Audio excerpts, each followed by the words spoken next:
दोस्तों, वीडियो में आगे बढ़ने से पहले अगर आप घर बैठे 2 से 3 घंटे काम करके महीने का 30 से 40 हजार रुपए अगर कमाना चाहते हैं तो स्क्रीन पर जो आपको नंबर नजर आ रहा है इस पर व्हाट्सएप मैसेज कर दें, आपको हम काम की डिटेल्स भेज देंगे। अस्सलाम वालेकुम दोस्तों, फर्ज नमाजों के बाद तहज्जुद की नमाज की बहुत ज़्यादा फजीलत इस्लाम में बयान की गई है। तहज्जुद की नमाज में बहुत ज़्यादा ताकत होती है। जो चीज़ आपकी किस्मत में नहीं होती, अगर आप तहज्जुद की नमाज अदा करते हैं और अल्लाह ताला के सामने दुआ करते हैं तो वो चीज़ आपको मिल जाती है। बहुत से मुसीबतों और परेशानियों का हल तहज्जुद की नमाज में है। तहज्जुद की नमाज की बेशुमार बरकतें हैं और इसका सवाब भी बहुत ज़्यादा है और अल्लाह ताला इससे बहुत ज़्यादा खुश होता है, क्योंकि तहज्जुद की नमाज एक ऐसी नमाज है जिसमें इंसान अपनी नींद को कुर्बान करके अल्लाह तबारक व तआला की बारगाह में आता है और नमाज पढ़ के खूब गिड़गिड़ा कर जब दुआ मांगता है तो अल्लाह ताला को बहुत खुशी हासिल होती है। लेकिन बहुत से लोगों का ये सवाल होता है कि क्या तहज्जुद की नमाज के लिए नींद का होना ज़रूरी है? क्या तहज्जुद की नमाज के लिए सोना ज़रूरी होता है, सोकर उठना ज़रूरी होता है? और बहुत से लोगों का सवाल होता है कि तहज्जुद की कितनी रकातें हम पढ़ सकते हैं और तहज्जुद की नमाज पढ़ने का सही तरीक़ा क्या है। तो आज की इस वीडियो में हम आपको इन सभी सवालों के जवाब देंगे। चलिए सबसे पहले जानते हैं कि क्या तहज्जुद की नमाज को बिना सोए नहीं पढ़ सकते हैं? क्या तहज्जुद की नमाज के लिए सोना ज़रूरी होता है? तो ऐसा बिल्कुल भी नहीं है। आप इशा की नमाज के बाद से लेकर सुबह सादिक तक आप इस बीच में कभी भी तहज्जुद की नमाज अदा कर सकते हैं। आप थोड़ी देर सोकर उठकर भी पढ़ सकते हैं, बिना सोए भी पढ़ सकते हैं। लेकिन जो सवाब आपको सोकर उठने के बाद मिलेगा वो सवाब आपको बिना सोए नहीं मिलेगा, क्योंकि जब आप एक मरतबा सो जाते हैं तो उसके बाद उठना आपका मुश्किल होता है। लेकिन जब आप अपनी नींद को कुर्बान करके अल्लाह तबारक व तआला की रज़ा के लिए अपनी नींद को छोड़कर जब आप तहज्जुद की नमाज अदा करते हैं तो अल्लाह तबारक व तआला बहुत ज़्यादा राज़ी होता है।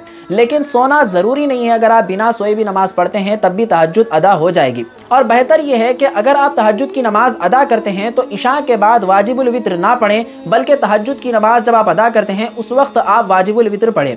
चलिए अब जानते हैं कि तहज्जुद की नमाज में आप कितनी रकातें पढ़ सकते हैं। देखिए, तहज्जुद की नमाज जो होती है आपको 2-2 रकात करके पढ़नी है। आप कितनी भी रकातें पढ़ सकते हैं, 2 से लेकर 12 तक। बाज़ रिवायतों के हिसाब से 2 से लेकर 8 रकात तक आप पढ़ सकते हैं। आप चाहे तो 2 रकात पढ़ सकते हैं, आप चाहे तो 4 रकात पढ़ सकते हैं, आप चाहें तो 6 रकात या फिर आप चाहें तो 8 रकात भी पढ़ सकते हैं। वो आपकी मर्जी है कि आप कितना पढ़ना चाहते हैं। तो अगर आप तहज्जुद की नमाज अदा करना चाहते हैं तो बेहतर यह है कि आप अपनी नींद थोड़ी सी पूरी कर लें, चाहे आप 5 मिनट ही सही, आधा घंटा ही सही, 1 घंटा ही सही। अगर आप नींद पूरी करके उठें और अल्लाह ताला के सामने 2 रकात या फिर 4 रकात अगर नमाज पढ़ के आप अल्लाह ताला के सामने मांगेंगे तो आपकी कितनी ही बड़ी परेशानी क्यों ना हो, आपकी कितनी ही बड़ी हाजत क्यों ना हो, अल्लाह तबारक व तआला आपको ज़रूर अता करेगा।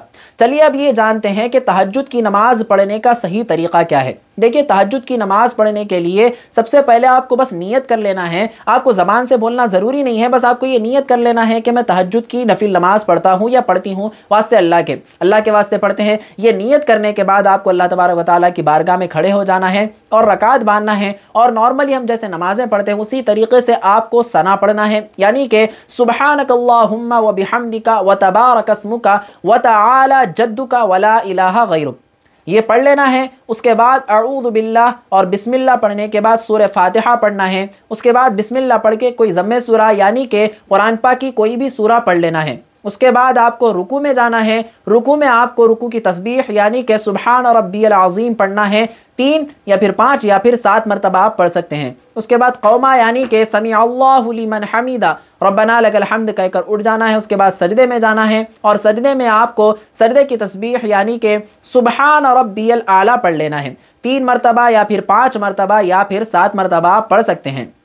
उसके बाद आपको इसी तरीके से कंटिन्यू कर लेना है, जैसे हम आम तौर पर नमाजें पढ़ते हैं उसी तरीके से पढ़ना है। दूसरी रकात में बैठकर आपको अत्तहियात, दुरूद शरीफ, दुरूद इब्राहिमी और दुआए मासूरा पढ़ लेना है और सलाम फेर लेना है। इंशाअल्लाह आपकी नमाज अदा हो जाएगी, तहज्जुद की नमाज अदा हो जाएगी। तहज्जुद के बाद आप अल्लाह ताला के सामने रो रो कर दुआ मांगे। अगर आपको रोना नहीं आता तो कम से कम रोने की शक्ल बना लें और अल्लाह ताला के सामने गिड़गिड़ा कर आप जो भी चाहते हैं मांग लें। ये ना सोचें कि अल्लाह तबारक व तआला कैसे देगा। जो चीज़ आपके लिए मुश्किल नज़र आ रही है, अल्लाह तबारक व तआला की बस एक कुन की देर होती है। अल्लाह तबारक व तआला वहां से रास्ते बनाता है जहां से आप सोच भी नहीं सकते हैं। अल्लाह ताला की गैबी मदद हासिल होगी इंशाअल्लाह और आपका जो भी काम है वो बन जाएगा।